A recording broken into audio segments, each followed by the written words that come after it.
Meet Hackintosh. It's my new Hackintosh with a Ryzen 5 1600 AF, 16 gigabytes of RAM, an RX 580, and a 500 gigabyte NVMe SSD. This thing screams power.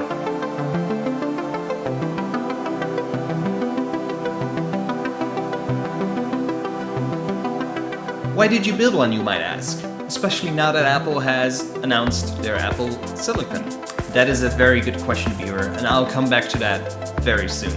But the most basic answer is I really needed a new Mac, and my 2009 iMac wasn't really cutting it anymore.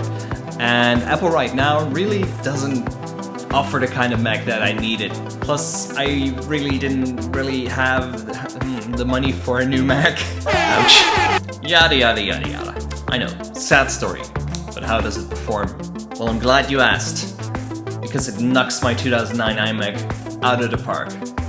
Looking at Geekbench, it doesn't really outperform it on single core, but looking at multi-core, wow! Oh, and the memory?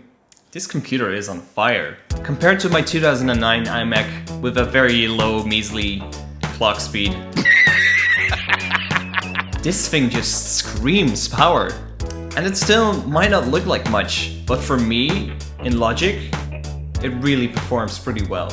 I can also run so many more plugins than before, and I am so glad that I built this new computer because it just makes my work so much easier. It is just a gentle breeze in the face. So the next question you might ask is, how does it perform graphically? Pretty good. Since Apple ditched OpenGL for Metal Compute, AMD actually came with a solution for Blender. And now it actually renders on the GPU. And it is so smooth.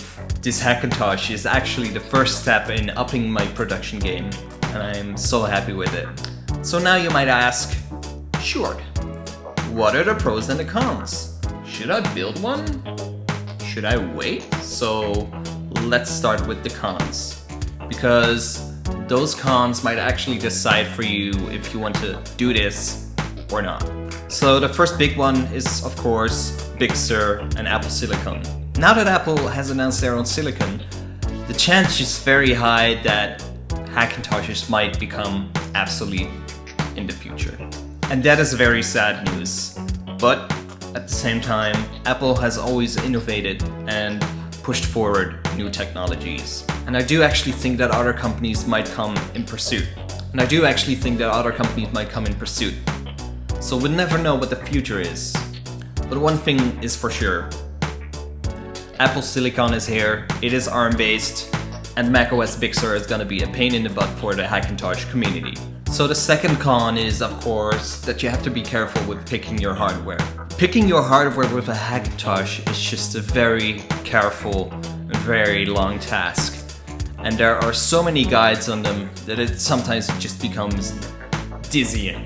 And this is also kind of a nice segue into the third con, because it takes so many steps to get a Hackintosh working.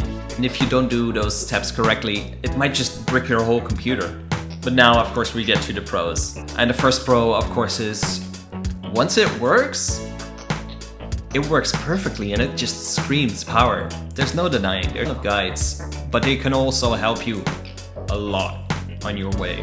And there's also a lot of support and a huge community that is just waiting to help you.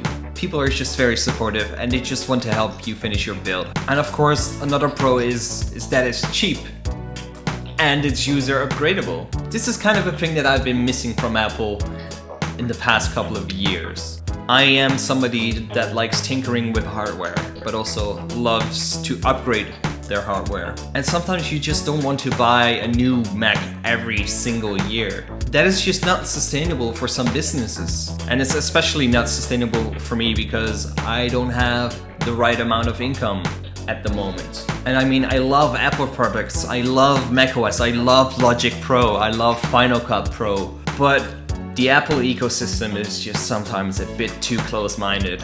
I mean, it's fine, but I just want a Mac Pro Mini. That's basically what I need, and that's basically also what I built. I built a Mac Pro Mini. A Mac Mini that is user upgradable, but doesn't have that many PCIe slots. And that is just something Apple doesn't offer right now. And that's fine.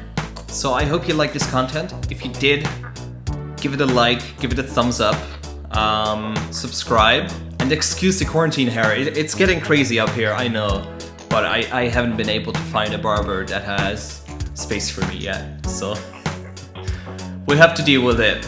So that being said, I'll see you next time.